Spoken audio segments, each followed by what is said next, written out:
Health and medical education विभाग के सचिव भूपेंद्र कुमार ने आज जम्मू में आयुष्मान भारत डिजिटल मिशन के तहत आयोजित की गई एक कार्यशाला में भाग लिया। जम्मू कश्मीर में आयुष्मान भारत डिजिटल मिशन के कार्यान्वयन को लेकर आयोजित की गई इस कार्यशाला में जम्मू संभाग के स्वास्थ्य विभाग के अधिकारियों के साथ सभी जिलों के मुख्य चिकित्सा अधिकारियों और आयुष्मान भारत डिजिटल मिशन से जुड़े लोगों ने भी भाग लिया। इस अवसर पर हेल्थ एंड मेडिकल एजुकेशन विभाग के सचिव भूपेंद्र कुमार ने आज की कार्यशाला के उद्देश्य पर पत्रकारों से बात की और आयुष्मान भारत डिजिटल मिशन की जानकारी दी। आज आयुष्मान भारत डिजिटल मिशन के तहत एक वर्कशॉप ऑर्गेनाइज़ की गई है जीएमसी जम्मू में, और जिसमें हमारे डिस्ट्रिक्ट्स की जो टीम है जम्मू डिवीज़न की चीफ मेडिकल ऑफिसर्स और कुछ बीएमओज और बाकी हेल्थ केयर प्रोवाइडर्स को बुलाया गया है। इस डिजिटल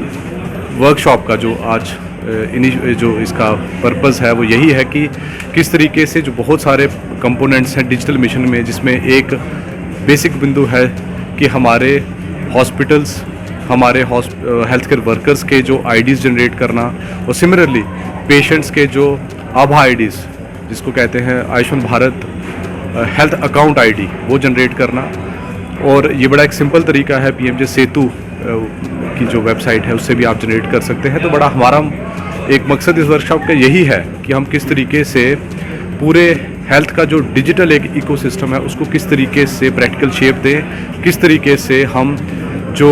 पेशेंट का डेटा है पेशेंट के कंसेंट से किस तरीके से उसको डिजिटल फॉर्म में हम स्टोर कर पाएँ, और किस तरीके से उस पेशेंट को फ्यूचर में हमारे डॉक्टर्स किस तरीके से एक्सेस कर पाते हैं ताकि एक बेहतर डिसीजन लिया जा सके। और पेशेंट्स के पास हमारे जो बेनिफिशरीज़ हैं उनके अलग अलग किस्म के आईडीज़ रहते हैं, और उनका अक्सर देखते हैं हम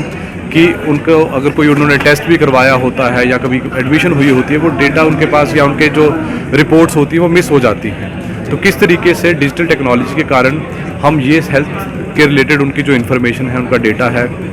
उसकी कॉन्फिडेंशियलिटी को मेंटेन करते हुए, उनके कंसेंट को लेते हुए उसको स्टोर कर पाएँ और फ्यूचर पे उसको एक्सेस कर पाएँ, ताकि जो एक बेहतर डिसीजन जो मेडिकल प्रैक्टिशनर्स हैं, जो डॉक्टर्स कभी फ्यूचर में उनको कोई कंडीशन आती है, किस तरीके से एक बेहतर डिसीजन वो ले पाते हैं। तो यही एक मकसद था। और हमारे जम्मू कश्मीर में अभी अगर मैं बात करूँ तो आभा आईडीज़ लगभग 45% के करीब जो हमारी आबादी है उसके बन चुके हैं, और हमारी कोशिश है कि बाकी लोगों के भी हेल्थ अकाउंट आईडीज़ जो हैं इनको जल्द से जल्द जनरेट किया जा सके, और सिमिलरली हमारे जो हेल्थ केयर प्रोवाइडर्स हैं उनके भी आईडीज़ जनरेट किए जा सकें।